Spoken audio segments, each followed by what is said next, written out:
ఇది మా అన్నయ్యలు ఇంట్లో చెట్టు అండి, ఇది పెరట్లో చెట్టు. ఒక మొక్క అలా లేచిందంట.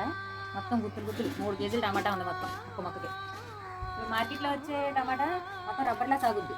మన ఇంట్లో ఈ పెరట్లో టమాటా ఇది వరకు ఉండేది కదా, బ్యాక్ ఉండేది. సేంద్రియ ఎరువులతో పండించింది. ఇది రుచి చాలా ఎక్కువగా ఉంటుంది. 20 ఏళ్ళ కిందట టమాటా ఎలా ఉందో అలా ఉంటుంది.